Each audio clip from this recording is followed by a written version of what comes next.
Hello and a very warm welcome. You're watching News 9. I'm Shweta Kothari. We're bringing you stories from the world of business, policy and economy. As usual, to my left is my colleague Suyash Maheshwari. Suyash, a sea of reds in the markets this morning. Yes, Shweta, Indian markets have extended their losing streak to the second straight session now in a row. And, this was on the back of a negative handover from the US markets. Now, US markets corrected sharply last night. All three indices, namely the S&P 500, Dow Jones and Nasdaq, saw a correction of about 1.3% to 1.9%. Now, this was on the back of a stronger than expected jobs data that came in yesterday, which also fuels or strengthens the case for another rate hike that could come in the November policy meet or perhaps the December policy meet. In fact, Dow, Shweta, has turned negative for the first time in 2023. It was down about 0.4% or so, whereas S&P 500 and Nasdaq are still boasting healthy gains of about 10% and 24%. Now, coming back to the Indian markets, the Nifty opened at below the 19,500 levels, and the sensex also saw a weak start to the day, opening just above the 65,300 mark. Since then, the market has corrected further, and Nifty has also slipped below the 19,400 mark, which was seen as a next crucial support for the index, whereas the Sensex is trading just above the 65,000 mark. Now, talking about the sectors, the banking pack, Shweta, was among the worst hit. It was down about 0.83%, and it broke below the 44,200 levels, which was seen as a crucial support for the banking index. The index has been one of the worst performers in the recent consolidation or let's say correction that the market has witnessed. Auto was another sector which continued to witness selling pressure. The auto pack was down about 1% or so this morning, and this was on the back of another 1% fall that we saw yesterday. Among other sectors that are under pressure was a usual suspect, the IT pack, which was down about 0.76%, the media pack, which was down about 0.83%. Pharma also saw some profit booking, and it was down about 0.67% this morning. All right, thank you for that lowdown. Let's quickly get in our guest, Kranthi Bathini of WealthMills Securities, joining us on the show. Kranthi, thank you so much for taking time out. I think, taking off from where we left off last week, and the conversation was obviously about consolidation. How sooner will the Indian markets consolidate? Do you see this happening now with markets opening in the deep red once again this morning? Between our conversation, market it shown a turnaround in between, but the global cues are spoiling the party and mood at this point of time. The cues that are coming from the global markets is quite negative, and they are creating the extra pressure on Indian market at this point of time.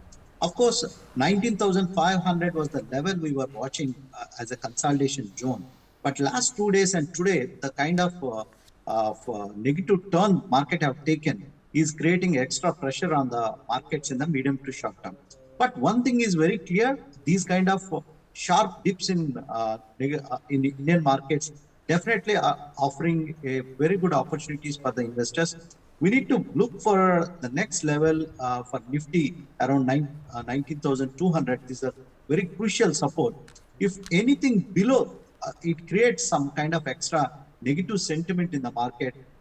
So these are the crucial levels we need to watch out for in the medium to short term, next few days and few weeks.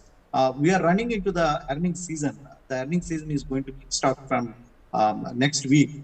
So those are the cues that can give some extra support for the market. At this point of time, the global cues are negative, and also the FIs have been a little bit sideways last few days and few weeks. That's creating some kind of jittiness in the market at this point of time. Overall, the long-term setup is in line. Okay, nothing to worry about with respect to the domestic macros and the growth of India story. It's very much in line, but the knee-jerk reactions are coming mostly from the global cues at this point of time. Okay. Now, Okay, Kranthi, yeah. before I let my colleague Suyash take over, I just have one more question for you. With Nifty breaching the 19,500 support level, are you worried at this point in time? I understand you mentioned the next support level will be at 19,200, but does that raise red flags for you, even as domestic cues are favorable at the moment and we're awaiting earnings season to kickstart? Shweta, if you see on a day-to-day basis, okay, it it does impact the market sentiment, okay, on a relative shorter term basis. Whereas the medium term to the long term, the market outlook is quite firm and strong at this point of time. It's not creating any kind of cause of concern at this point of time. Still, we can pursue and conceive this market knee-jerk reaction as a short-term impact of the global cues, but anything below from these levels can create some kind of extra pressure on the market and can create negative sentiment in the market. At this point of time, okay, there is no room for the negative sentiment on a longer to medium term basis, Okay. but relatively on a daily basis, it does create pressure on the markets on a intraday basis or on a weekly basis. Now, Kranthi, I also want to get your view quickly on the Nifty banking pack. Now, the banking index has, come under pressure lately in the last 2 weeks. In fact, it has been one of the underperformers or one of the worst performers in this recent fall. Even today, the market has, the Nifty banking index has broken below the what was seen as a make or break support of 44,200. And yesterday's crash also, was largely driven by losses in HDFC Bank and ICICI Bank, which corrected about 1.2%.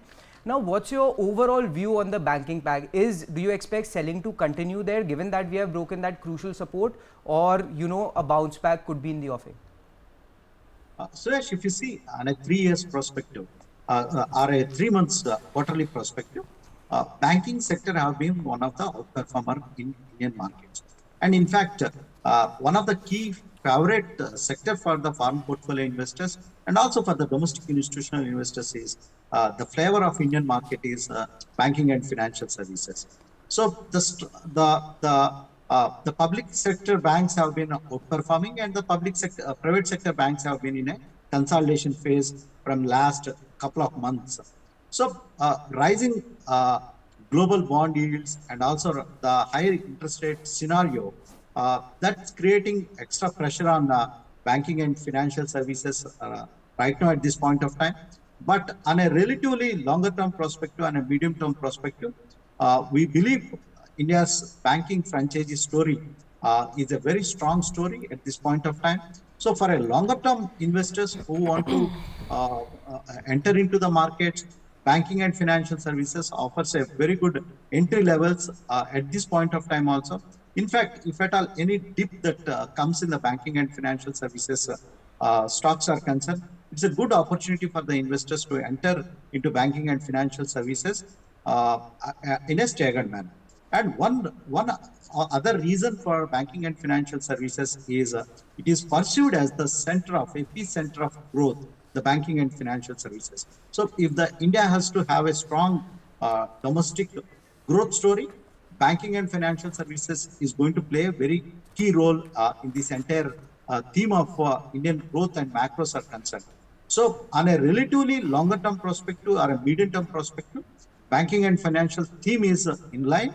And in fact, right now, despite of high interest rate environment in India, the public sector banks have been outperforming, and right now the the credit growth is in 2 digits at this point of time. So this is a short-term knee-jerk reaction with respect to banking and financial services is concerned. Now, Kranthi, another sector actually that has in fact outperformed the market, and we have seen some strength building there is the FMCG pack. Now, FMCG pack was the only sector that opened in the green yesterday. It is the only sector that opened in the green today. Why are we seeing a bullish momentum building over there? Sure. One thing is some kind of defensive play is taking place with respect to FMCG sector is concerned, and also the month-on-month robust GST numbers also can reflect in the indirect taxes, that is FMCG, one of the key sector. So that shows indirectly the strength in the sector, and also the domestic growth story, the consumption story is still in line. That's where some kind of for bottom fishing, what we are witnessing in the FMCG sector is concerned. So at this point of time, on a relative basis, okay, the long only money has been chasing these kind of stocks and sectors in the medium to short term basis. Now, I also want to touch upon the World Cup. Now, World Cup starts tomorrow, and in the run up to the World Cup, we have seen a bit of a rally playing up in the hotel stocks and the media stocks. Especially in the hotel stocks, we have seen that the average room rate has gone up through the roof in the last year or so. First, it was the G20, now the World Cup, and now the festive season. Any particular sector that could, be in the limelight once the World Cup starts? Or, I mean, there is Suyash, mainly the hospitality sector, the hotel stocks like Indian hotels have been outperforming, and the other majority of the stocks in hotel sectors have been performing. In fact, QSR, the quick service restaurant stocks also joined the rally at this point of time. There is a robust growth in terms of the food and beverages business also right now. We can see a complete robust growth with respect to the QSR business is concerned at this point of time. We can call it as a revenge buying kind of atmosphere we can see with respect to the hospitality sector is concerned at this point of time. And we have a new stock that got listed last week, that is Samhi Hotels, okay, which also covers a strong set of properties like Hyatt brands and all it covers. So these kind of stocks also attracting some kind of buying interest at this point of time. so, Kranthi, do you have any dream team or stocks that perhaps one can look at to play this theme? Uh, at this point of time, Suyash, the stock valuations are a little bit stretched at this point of time. Of course, the stocks can still deliver from this level also, the mid-teen returns from these levels also, like Indian hotels, one of the strong brand in India, okay, investors with a moderate risk appetite and also low risk appetite can buy this stock at every dip. I also quickly, before we move to stocks specifically, want to get your view on the IT pack. Right ahead of the earnings season, we know FPIs have pumped in over 7,000 crore rupees in the last couple of weeks into IT stocks. Is this the right time to buy? Should one wait for results to kick in? What's your view on the IT pack? And also, a lot of global brokerages have shared positive commentary, and they have raised target price on several of these stocks. Yeah. Shweta, on a longer term perspective, okay, definitely IT can be bought at every dip. If you see, the Nifty IT index have doubled in last 5 years, if you have to give a broader perspective with respect to IT is concerned. So on a medium to short term basis, of course, the global growth concern, the US economy, recession worries, all these factors have been playing as a spoil spot with respect to the large cap IT stocks are concerned.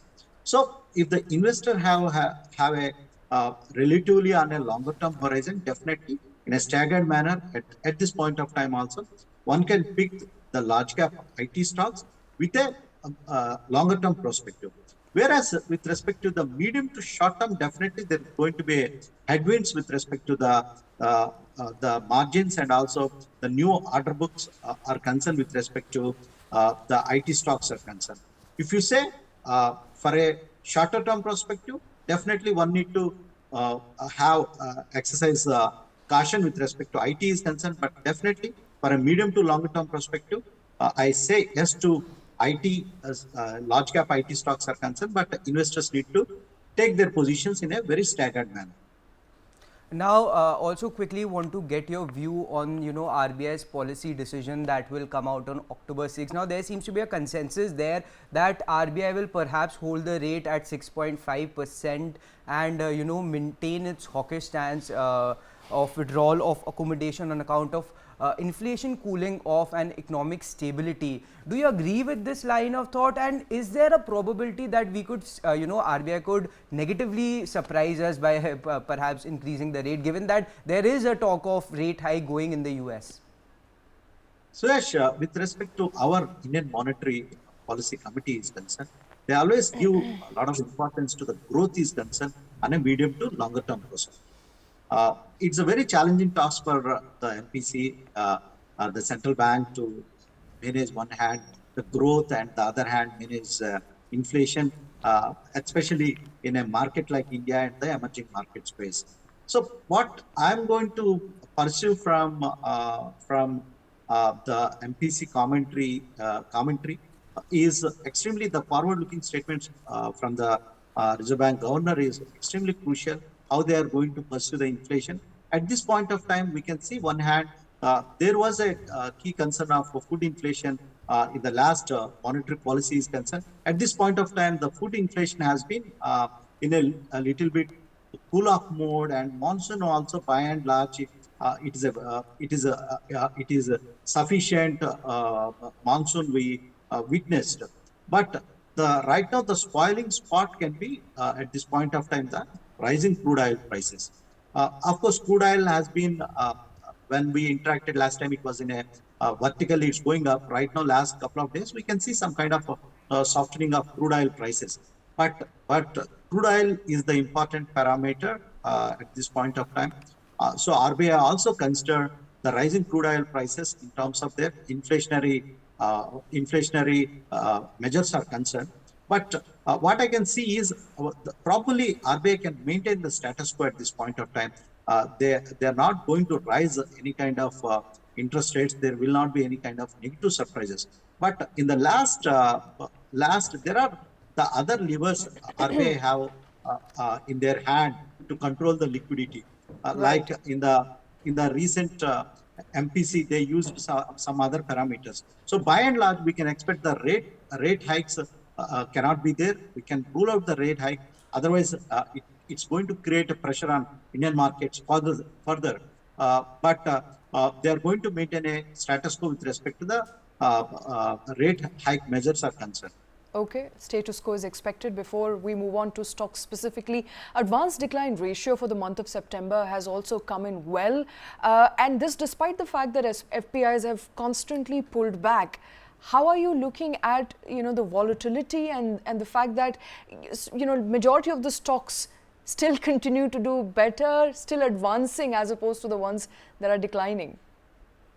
Shweta, if you have to define the FPI money that's coming into India, there is a hot money that comes with respect to the global cues, with respect to the indexation concern.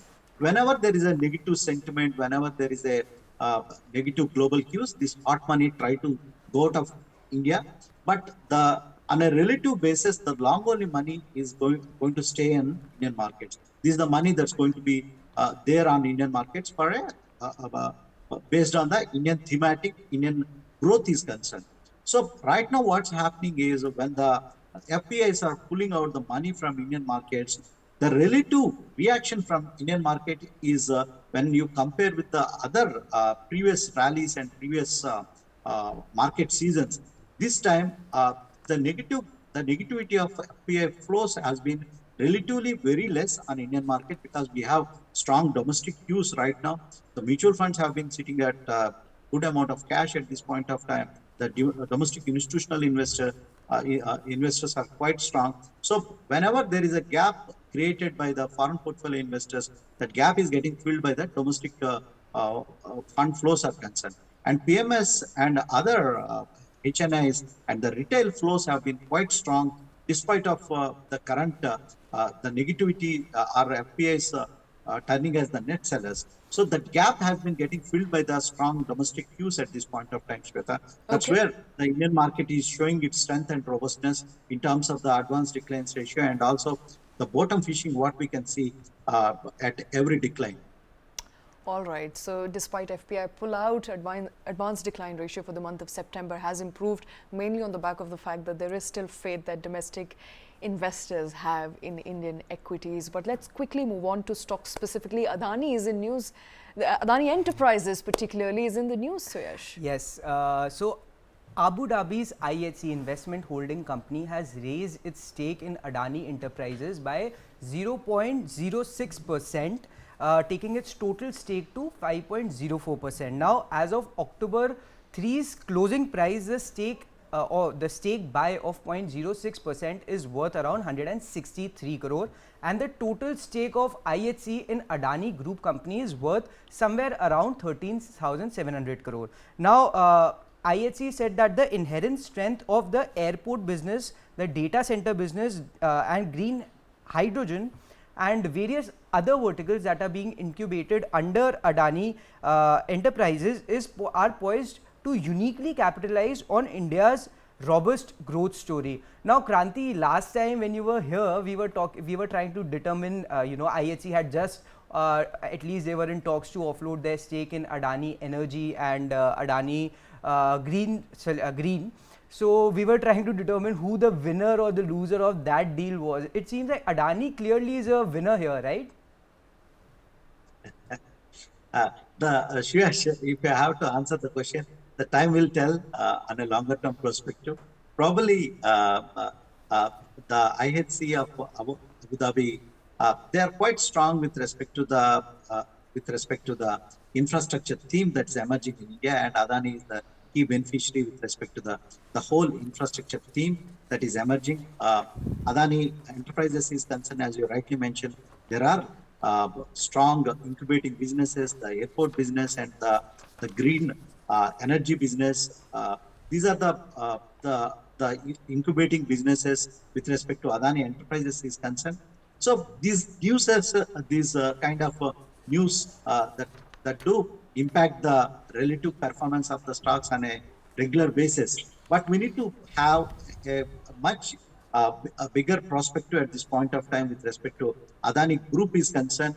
The stocks are quite resilient despite of the positive and negative news that do surfaces on a day-to-day basis at this point of time. So what we can see is investors with a relatively high risk appetite, these group stocks are suitable. Talking about Adani Enterprises being a major incubator of business, back in 2015, the group carved out its ports, energy and transmission business, and subsequently the green power business as well.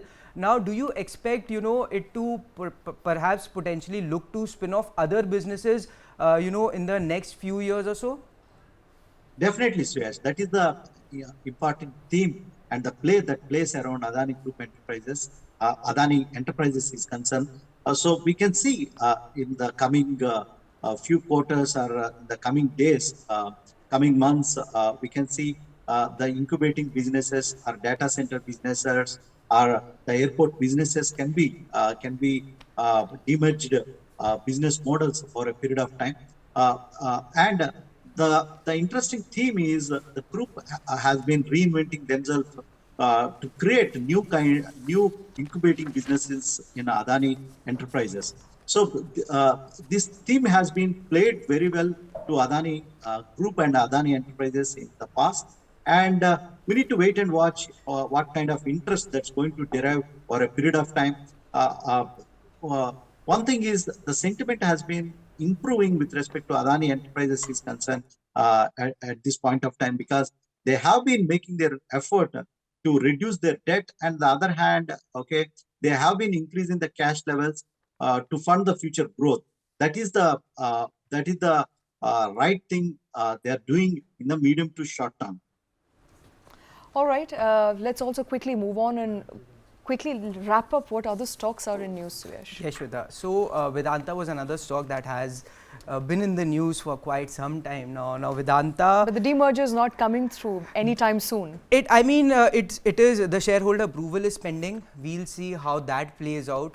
The last time around, you know, when the group was looking to delist its businesses back in 2021, it was a shareholders that you know, pulled it to a hard stop there. So shareholders approval will obviously be keenly eyed, but Anil Agarwal is also, you know, yesterday he was talking about selling the steel business of the company, and he expects to complete that sale by, you know, the end of this fiscal or so. And if you'll allow me to ask, take it back to Kranthi for another question. Now, I mean, there has been talks about, you know, Vedanta selling off some of its assets to, you know, function or service its debt, and especially the debt payment of about 2 billion that comes next year, you know, 1 billion or so in January and another billion in August. Do you expect more, you know, Vedanta Group to sell more businesses? Yeah, Suyash, it can be possible because to serve the debt and right now as the rising global uh, bond yields are concerned, it's going to create some extra pressure for Vedanta Group on a relatively shorter to medium term basis. So they have going to carve out some kind of businesses. Value locking is essential for this group is concerned at this point of time. Suyash, as you rightly mentioned, the point to ponder is they were in the plans to delist the Vedanta Group from Indian markets, but the kind of strife they received from the institutional investors. Okay, right now they are in the mood to value unlocking at this point of time. They on a robust note, they want to demerge the companies into 6 different entities. So the one reason of concern for this group is the uneven nature of their announcements, how they are going to make the plans. This is the one key concerning area for Vedanta Group. Of course, there are some real assets are there. There is value in their assets, but the spoiling spot for this group is the uneven nature of their announcements and the corporate governance. Earlier also we discussed some kind of news agency also posted some kind of news with respect to their corporate governance is concerned. So this is the cause of worry for Vedanta on a relatively in a medium to longer term perspective. All right, so Vedanta, there lots happening. We don't know if demerger will come through just as yet, but Anil Agarwal-led Vedanta has already announced its plans to demerge its businesses. We'll of course have to wait and watch out for more details as they will be emerging. Kranthi, Bathini, thank you so much, sir, for taking time out and for speaking to Newsline. To you too, Suyash, thank you very much.